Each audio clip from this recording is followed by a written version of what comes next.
It is officially trade season in the NFL. Davante Adams to the Jets, Amari Cooper to the Bills. We put together a list of updated wide receiver targets for the Ravens after those two go off the board, and a lot more coming up next here on Locked On Ravens.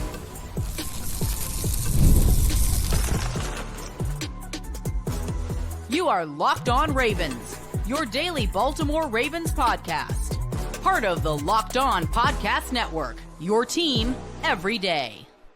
Welcome into another edition of Locked On Ravens, your daily Baltimore Ravens podcast. I'm your host, Kevin Ostreicher of Ravens WR, here with you on the Locked On Podcast Network, your team every day. Thank you so much for being here today, making Locked On Ravens both a part of your day and your first listen each and every single day. Are free and available all podcasting platforms. That includes in video form on YouTube, where you can like and subscribe to the channel. Also in audio form, you can follow along and subscribe over there as well for 5 days a week, plus more of daily Ravens coverage. Today's episode of Locked On Ravens is brought to you by FanDuel. Place your first $5 bet and you'll get started with $200 in bonus bets guaranteed. Visit FanDuel.com to get started. Here with me, this midweek edition of the show, it is former Baltimore Ravens wide receiver, Super Bowl champion, Qadry Ismail. And Q, you are just the person that I wanted to see across from me today. We got crazy trades going on Tuesday. Davante Adams to the Jets, Amari Cooper to the Bills. And I know your favorite time is mid-season trade talk. It's all you ever talk about, really. You love it. So glad you're with me today. I mean, what a crazy way to kick off this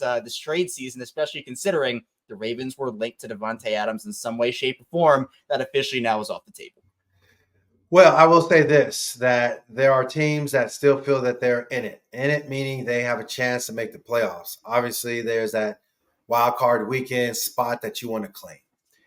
With that, owners, general managers, and seriously, when you look at what the Jets did as far as firing, there's a sense of like, oh boy, we better make sure we're doing everything we can to kind of salvage our season and make sure that, you know, when it looks back on it, whether or not we are in the playoffs or not in the playoffs, that we did everything possible to put a good winning product out there on the football field. So I think that's why we're seeing this, and there are teams that know they're not good, and they're just like, look, we're just trying to get some value.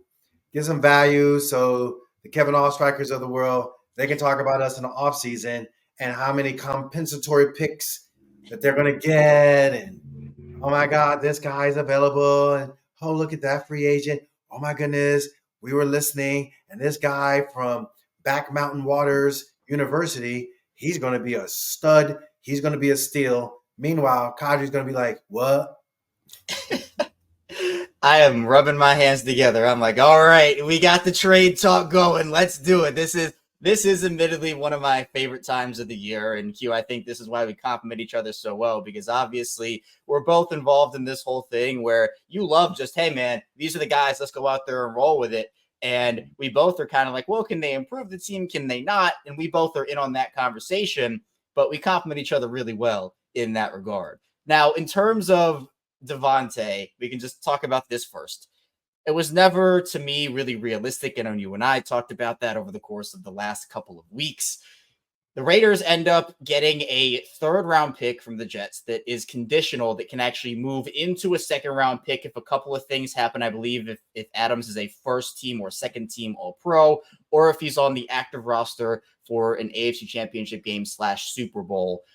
So for the Ravens, the Jets, I don't believe are paying any of the salary. The Jets are paying all of the salary, The Raiders, I think, got off of that money.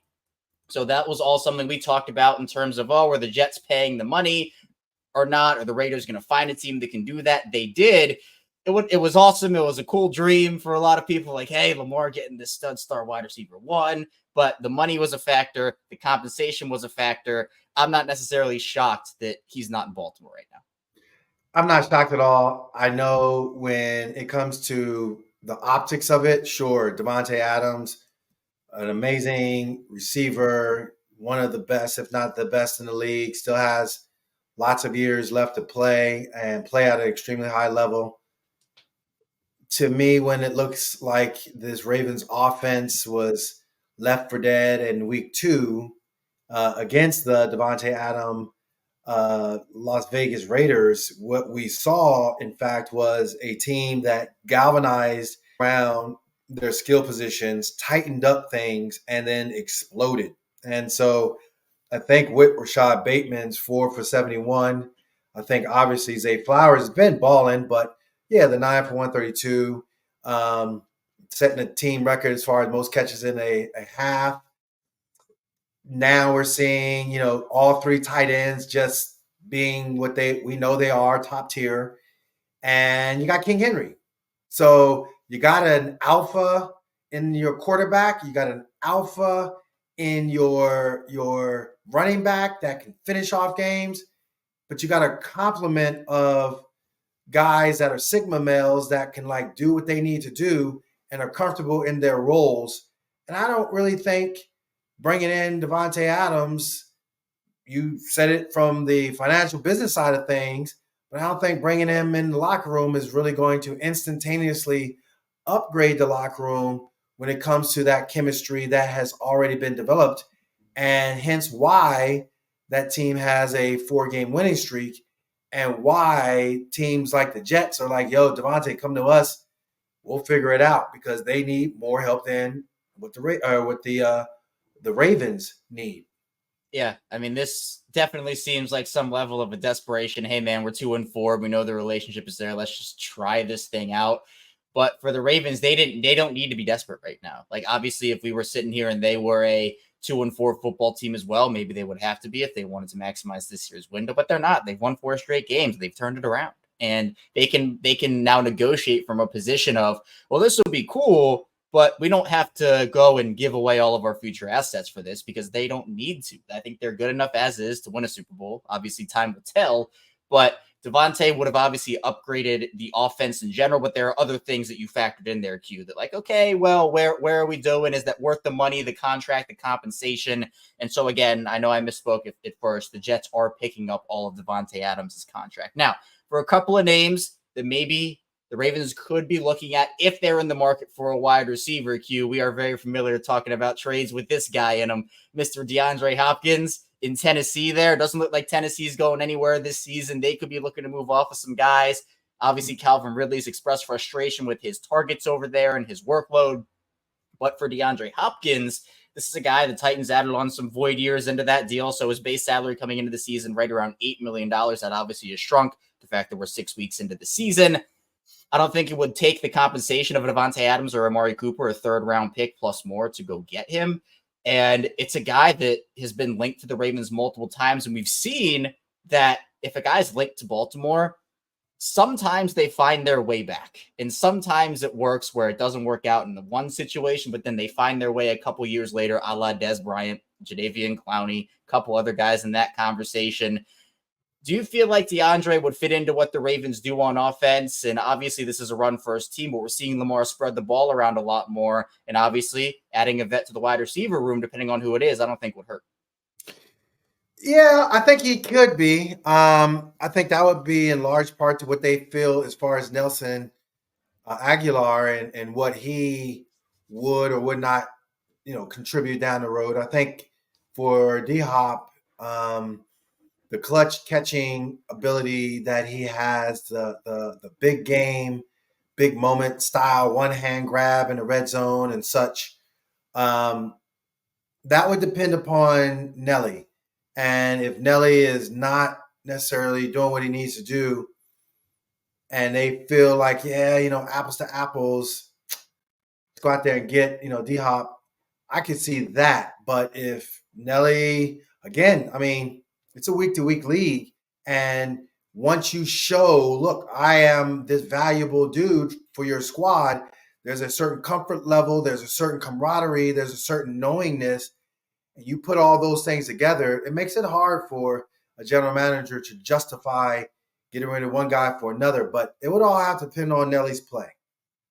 And to me, I think that when you're comparing DeAndre versus Nelson, I think DeAndre is a better player than Nelson. But the thing that we have to look at is how much of an upgrade would that be? I think it would be an upgrade. I think it'd be decently significant. But is there another need that they would want to address? Is a corner a bigger need? Is a safety a bigger need? Or would they want to address some of the draft capital? The thing, Q, that I think is a little different this year is they have draft picks crazy amounts of draft picks this year because those comp picks, I love talking about them. They're getting 4 of those things because of all the free agents they lost. And I think that, you could maybe get DeAndre for a 4th, maybe a 5th, I think that would be, and you add him to an offense with Zay, with Rashad, with DeAndre, and those guys can work in tandem. It's not like DeAndre's coming in and is going to unseat Rashad Bateman and Rashad gets 1 target a game. I don't think that's where he is. This is a guy that can complement those players. Someone that would be, I think, a little bit more of an upgrade, maybe would challenge some more guys for snaps, would be a Courtland Sutton, who I think fits the profile, and you and I have talked about him before in Denver. Now, Denver is honestly, their expectations for me entering the year were kind of okay, what's going to happen here? They've been better than I thought they would be. I'm not sure he's necessarily available. He certainly wasn't during the offseason, but his contract is affordable. They moved some money around on that deal, so his base salary for this season is not that expensive. It would really cost them nothing in terms of money to get him for this year. The compensation would be a little higher than DeAndre Hopkins, probably the sweet spot, right? I think DeAndre goes for a 5th. Davante and Amari go for 3rds. I think Courtland will probably go for a 4th, maybe a 6th or a 7th attached as well. Courtland would be, I think, with Rashad Bateman, 2A, 2B. I think that's kind of the way that would work in this offense. He's a big body player, contested catch machine, and I think the skill set fits what they would need. Do you think Courtland Sutton would be worth adding, even if it meant less targets for other guys? Yeah, see, that's, again, something that you have to kind of read the room. And I know from a Lamar standpoint, it takes an awful lot to earn his trust. Just throw me the ball all the time. And Zay Flowers, even at his presser, even mentioned, yeah, man, I'm just trying to continue to earn the trust. What did Lamar say about Charlie Kolar? Hey, Charlie, man, he's shown it in practice. You just got to show it in the game, and now we just need Charlie to score. Okay, got to prove it again. Obviously, Isaiah Likely, we saw the kind of maturation process and how he's blossomed. Go back to last year's Jaguars game. Heck, go back to even before that to the New Orleans Saints game where, he just had a breakout day and all that. It takes a lot to earn his trust. Now, I saw last year's OBJ experience and experiment during training camp when he was firing on all cylinders. There were a lot of times where he was one-on-one with Marlon a bunch of times, and Lamar simply just didn't throw it his way. And I just think, yeah, if he's not necessarily throwing it his way, I just think Lamar is a Z, H, and Y dominant side thrower. And so that's the strong side of the formation. Sure, the formation, there are multi movements and multi looks as far as lining up and different personnel packages, but primarily he's a strong side thrower. Now, he will go to backside throws. We've seen that, Rashad, some of his touchdowns were backside throws. Obviously, the Miami game. And, of course, you look at some of the present-day games. He's had some catches that were backside-type throws. But that's where I'm yeah, are you really saying that, bringing in another guy who, is going to compete for what? Crumbs? And I'm not disrespecting the word. That's maybe my relaxed receiver jargon coming out that some of the casuals online might not understand. But it's not a disrespect to say, oh, I'm only getting crumbs. But you also recognize crumbs means that I'm not going to get 9 catches in the first half of the game either, because the ball's just simply not going to go to me because it's going to go to the strong side receiver. That's just how it is.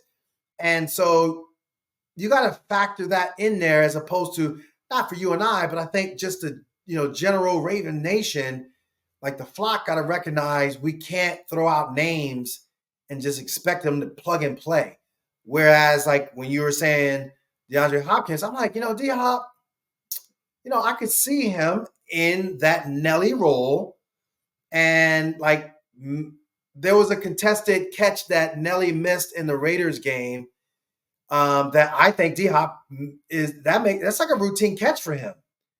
So that's not taking anything away from Bateman at all. So that's where I'm like, yeah, I could see D Hop in that, position and doing his thing and, showing up and, getting 1 or 2 targets a game or something along those lines. But yeah, I would stay away from trying to, hey, let's Rashad Bateman. Let's, no. Rashad is doing fine. He's balling, making some tough catches, showing himself reliable for Lamar, and that's what you need.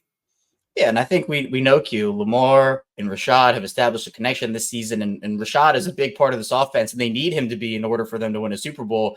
But it's about upgrading that wide receiver 3 spot. Like, I think Nelson is a really good vet for them. Like, I think he's really solid in his role, but I think a lot of people, myself included, would feel comfortable if like, oh, hey, go get a D-Hop as like a 3, and then Nelson can be your 4, and you can kind of rotate those guys in together. And where it's less about Rashad Bateman and more about, can you upgrade that front end depth of that group. So coming up with the second part of the show, we have one more name we'll talk about, and then we'll move into some more former players who keep showing love to Lamar Jackson. Stay tuned, a lot to get to on the show.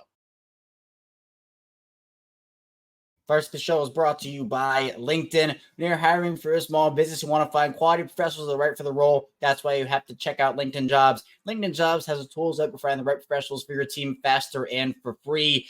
And so for me, I've had a ton of great experiences over on LinkedIn, finding jobs, networking, connecting. LinkedIn does it all. And LinkedIn isn't just a job board. LinkedIn helps you hire professionals you can't find anywhere else, even those who aren't actively searching for a new job. Might be open to the perfect role. In a given month, over 70% of LinkedIn users don't visit other leading job sites. So if you're not looking on LinkedIn, you're looking in the wrong place. On LinkedIn, 86% of small businesses get a qualified candidate within 24 hours. Hire professionals like professional on LinkedIn.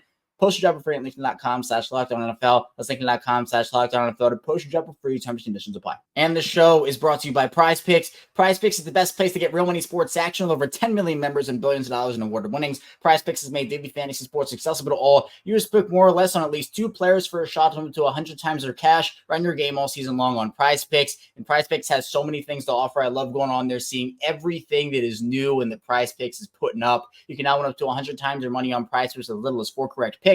PrizePicks also offers weekly promotions that could lead to big payouts like Taco Tuesday. Each Tuesday, PrizePicks discounts select player projections up to 25% to provide even more value for your lineups. PrizePicks is the best way to win real money this football season. Which players are going off, which ones aren't. Make your picks in less than 60 seconds and turn your sports opinions into real money all season long on PrizePicks. So for the Ravens and Commanders game, if you picked more on Lamar Jackson passing yards, more on Zay Flowers receiving yards, are probably living large on PrizePicks. Download the app today. Use code LOCKEDONNFL to get $50 instantly after you play your first $5 lineup. Again, download the app today. Use code LOCKEDONNFL to get $50 instantly after you play your first $5 lineup. PrizePicks, run your game.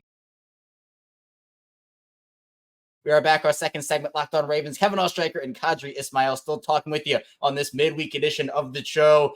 Trade bonanza in the NFL right now as Davante Adams goes to the Jets, Amari Cooper to the Bills, and I know the Ravens were connected to Davante. Not so much more. I think I'd be pretty shocked if we saw an AFC North trade of that magnitude.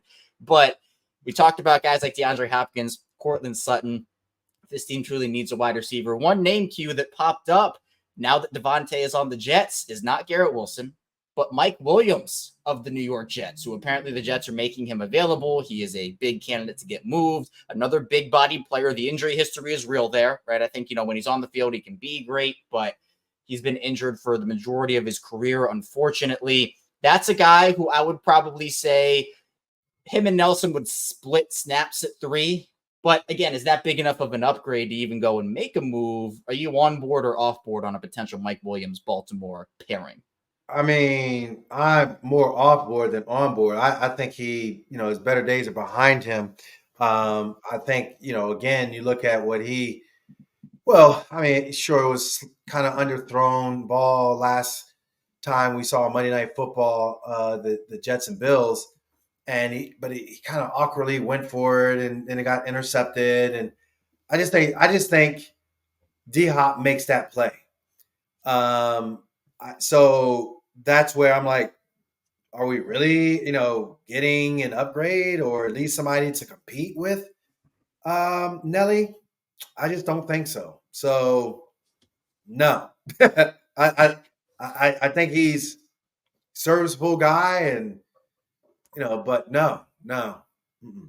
I would more so lean towards DeAndre Hopkins or Cortland Sutton. I'm gonna go in the middle. I think Mike Williams, not a needle mover. I think he'd be fine depth, but is it worth going out there and trading a pick for a guy that I don't know, But right? let me even say this though too, because I mean you have this expanded practice squad, and you have guys on the Ravens practice squad from a receiver standpoint that like I wouldn't even want to bother getting Mike Williams. I already got guys that can do what Mike Williams does type of thing.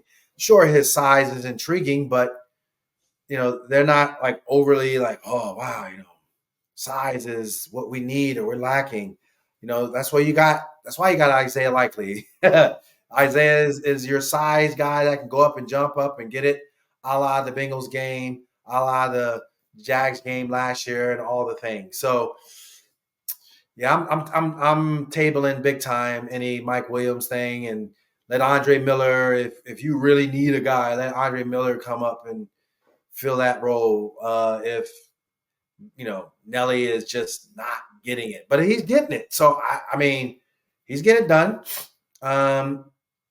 I think I hear you as far as the flock saying there needs to be this upgrade, and I'm not trying to be tone deaf, but you're on a 4-game winning streak that the receiving core has made significant plays to put you in this position, whether it be blocking down the field, whether it be run after catch down the field, whether it be big plays on the field, whether it be routine, strong moving the chains type catches. So I think that there's enough there. Sure, you're not going to settle. Sure, they're going to be hungry for more, but I think the flock needs to just be patient.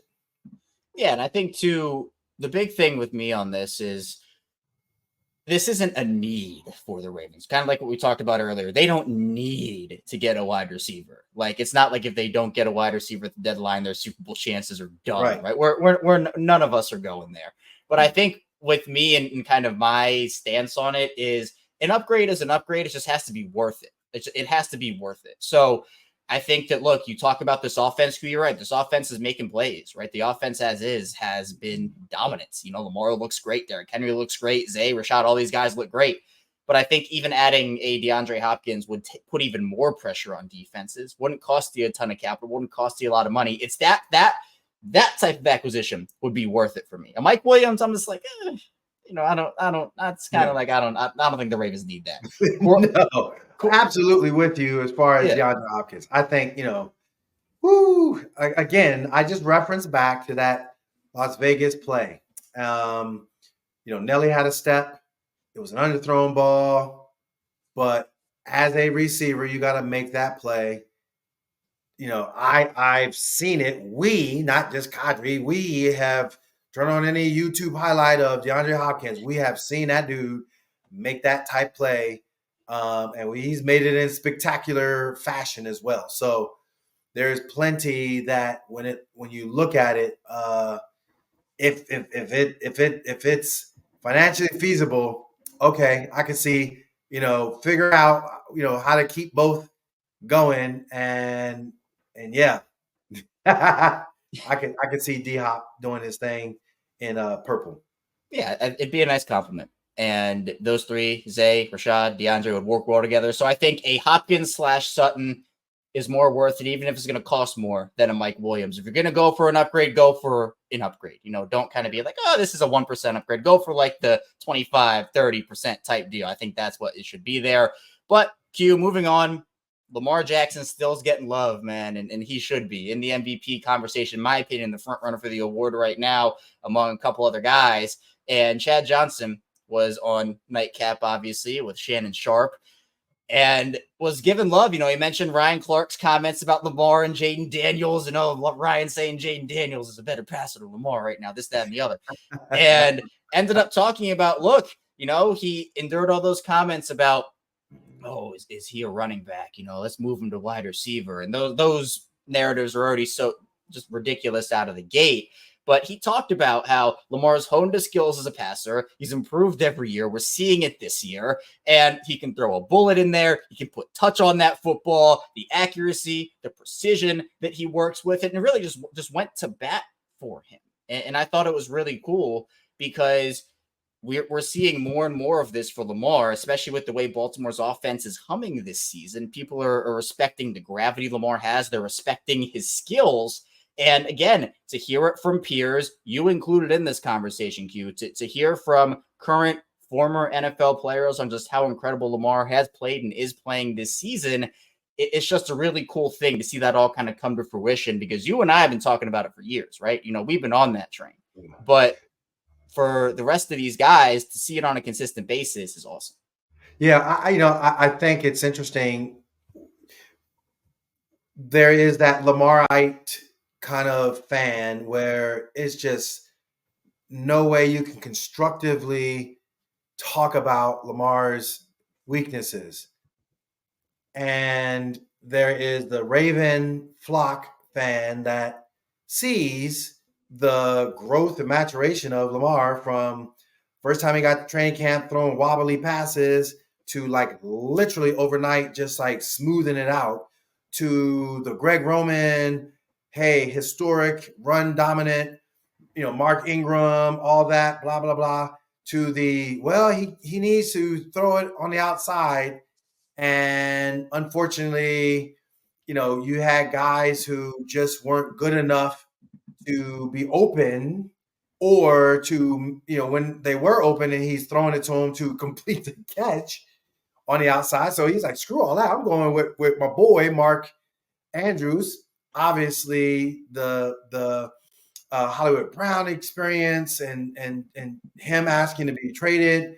There's a lot that went behind the scenes to go on with that. But I think for what we see now, current day, where Lamar is at, even last year into this year, I mean, shoot, guys like some of my colleagues who played in the league and now are doing what we're doing, like they just don't see how just clearly the poise that Lamar has shown. Like, I mean, I'm saying last year because this is the Monken era, and this is where, hey, we're gonna have a newer offense. It's gonna be more on Lamar. Lamar is like, all right, bet, and he embraced it, and he's embracing it. And I think rushing for only 40 yards, like,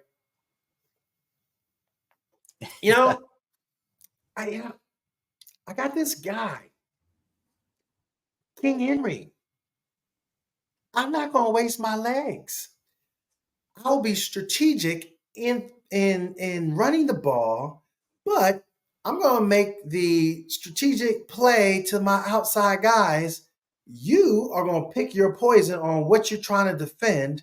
The way in which my offense runs, I have the authority to go to wherever the spot calls for me to go to, and we're going to make this work. And I think when you look at this 4-game winning streak, that's what stood out the most, was the way in which his poise of what poison do I want to give to the opposing team's defense. And you don't just do that by luck or by happenstance or by like, well, hey, he good thing, no, that's a lot of study. That's a lot of commitment. That's a lot of, awareness to his guys and what they need to do. And that's the guys stepping up too around him. So all of it. The offensive line. My God, you and I, we both were on Daniel Fa'alele. Everybody else jumping off the Lamar. Oh, Lamar needs to do better. Oh, Lamar this, oh, Lamar that. And everybody's, shoot, I need to jump off the Daniel Fa'alele. Oh my God, what is he doing? And jump on it. Wow. Okay, bro. Great job, man. Like, awesome. So keep it going. Roger Rosengarten, keep it going. Don't settle. We got a lot of football left. A lot of football left, 100%. Coming up with the fun part of the show, we'll be diving into another former player, him showing Lamar love, as well as a Week 6 wrap-up of that Ravens and Commanders game, getting Q's thoughts on that. Stay tuned. So much to get to on Locked On Ravens. First, the show is brought to you by FanDuel. Hey, NFL fans, you can start the season with a big return on FanDuel, America's #1 sportsbook. So when you get a hunch in the middle of the game, you can check out the latest stats, view live play-by-play, and so much more on the same page where you place your bets. You're started with $200 in bonus bets guaranteed when you place your first $5 bet. So for the Ravens and Commanders game, if you did pick anytime touchdown on Derrick Henry, over on Derrick Henry rushing yards, that FanDuel was good to you on Sunday. Just visit FanDuel.com, and that's FanDuel.com. We are back, Locked On Ravens. Kevin Oestreicher, Kadri Ismail still here with you on this Wednesday edition of the show. Really appreciate everybody for tuning in today. Be sure to like and subscribe in video form. Follow along in audio form for 5 days a week of daily Ravens coverage. Q, Luke Kuechly, legendary linebacker for the Carolina Panthers for all those seasons, put up incredible statistics over there and just played great football.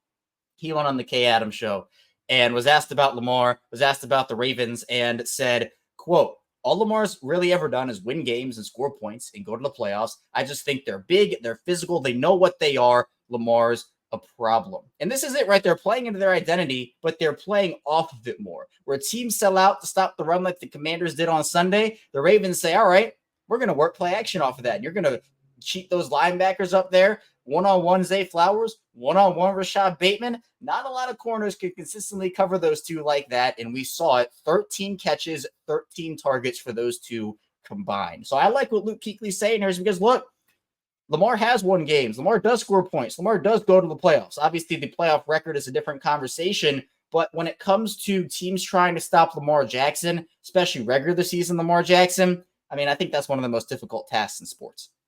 It's so weird how when he goes up against the NFC,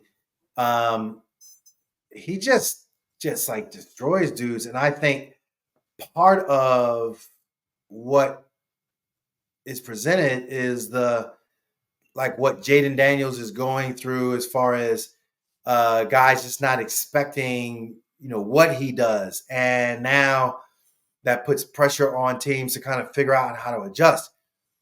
Well, Lamar's was this year 7. They still haven't adjusted. And yes, when he goes up against his NFC or AFC brethren, again, there might be some close games. There might be some situations like a Cincinnati game. I mean, let's be honest, the holder, if he holds the ball down, hey, might be looking at, the last 4 games, they were 3-1 as opposed to saying 4 in a row. But Lamar just regular season on lock. And he is, he's just a gamer, knows how to win, knows how to sense the moment of what to do and how to get it done. And that's something, I just think that's something you just can't teach. And, as much as people are trying to find it next, you better appreciate the now and who he is and recognize just how special of a quarterback he is. Yeah, Lamar's one of one, 100%. And again, when you talk about guys comparing Jaden Daniels to Lamar or even Jalen Monroe, who's in college, apparently NFL scouts are saying, oh, he's a better passer than Lamar, These national guys are writing checks that these young quarterbacks have to cash. I mean, I've been saying that for the past couple of days. It's like these are expectations placed upon them. And now if they don't live up to that, it's like, oh, they're terrible or they're not good. And that's not fair to them because Jaden Daniels, Q, nothing but respect for Jaden Daniels and what he was able to do over the course of these first 6 games. And obviously for this week's 6th game against Baltimore, we can look at the QB comparison here. Lamar went 28-26 for 77% completion, 323 and a touchdown with that interception. That, again, we have to mention, that bounced off of Mark's hands, right? That's obviously a very big context point. Jaden went 24 for 35, 68.6, 269, 2 passing touchdowns, no interceptions. Both guys made big-time throws. Look at the general game recap as well. Ravens had almost 500 total yards on all that. Commanders, 305. The thing for me, Q, third down, the Ravens went 6 of 10 for 60%. Commanders went 4 of 12 for 33.3. That, to me, is where the game was won. What'd you think about Lamar? What'd you think about Jaden Daniels? What'd you think about this Week 6 game in general? Okay, so I appreciate the fact that, you mentioned as far as Lamar and Mark Andrews, as far as, I thought the throw was a little bit too wide. I thought it was a, catch he should have had. But within the context of what that play was about, you're taught to kind of settle in.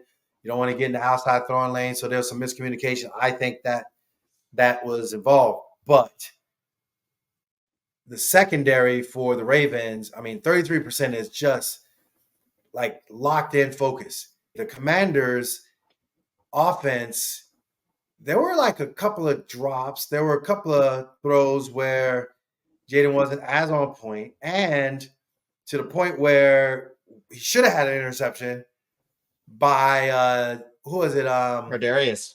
Ardarius. Thank you. Ardarius Washington, like literally, bruh, that was like a gift to you. We gifted you one. Here, take it. So let's not, let's pump the brakes on Jay Daniels being like, oh man, he had a really good game, no interception.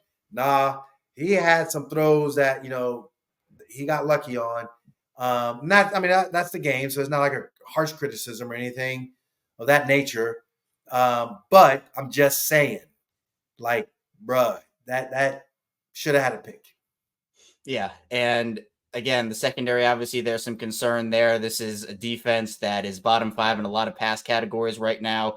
Seemed like Washington was getting whatever they wanted, Q, from their own 20-yard line, or the Ravens maybe 30, 35-yard line. But at the end of the day, the Ravens tightened up, and while the Commanders scored some touchdowns, the bend-don't-break nature of this defense certainly was on full display. And you know what, Q? Some game-saving plays in this one I just want to mention real quickly. Lamar tackling Mike Sandstro on that interception, where if Lamar was like, oh, man, I'm done with this. He runs for 6, runs for 7. That's 4 points the Commanders get because that ended up in a field goal. And then end of half, all people, Q, Ben Cleveland gets on that field goal block team, puts his paws up there, and he saves 3 points. So that's 7 points saved in a 7-point win. So it's little plays like that that can make the difference. But the Ravens moved to 4-2. They would execute the Commanders late. And that threat of Derrick Henry late in the game, the closer, as people are now calling him, get the job done again. But Q, appreciate your time. Thanks so much for hopping on. Tell people where they can find you, what you're working on, as the Ravens have a big Monday night showdown with Tampa Bay coming up. I think for that Monday night showdown, you should be sitting in your seats in a good, correct way. If you can't, if you're feeling some pain, or if you got a young athlete that's looking to develop, missiletraining.com. Missiletraining.com is where you can go. Check me out, locate it, interact with me, a human and sports movement performance-based training that will absolutely guarantee help you out. And of course, WJZ is where you can see me Sundays for my Purple pregame show. Check me out both on their website as well as on Channel 13. But we're talking about Locked On Ravens. Kevin Ostreicher and I, right here, right now, we break it down for you every single week. Loving it. Talking Ravens, talking shop. And yeah, we know this. When it comes to sports and when it comes to Ravens, this is the place you go to get your information. Absolutely. Q comes on every single week. So if you want that insight from Q, be sure to check him out here and all the other places he just mentioned. So the links to all of his work down in the description below. Q, thank you again. And thank you to everybody who tuned in to Locked On Ravens today. Be sure to like this video, subscribe to the channel in video form, and also follow along in audio form for 5 days a week at the Ravens coverage coming up tomorrow. More Ravens content for you. Stay tuned. I'll see you right back here tomorrow on Locked On Ravens.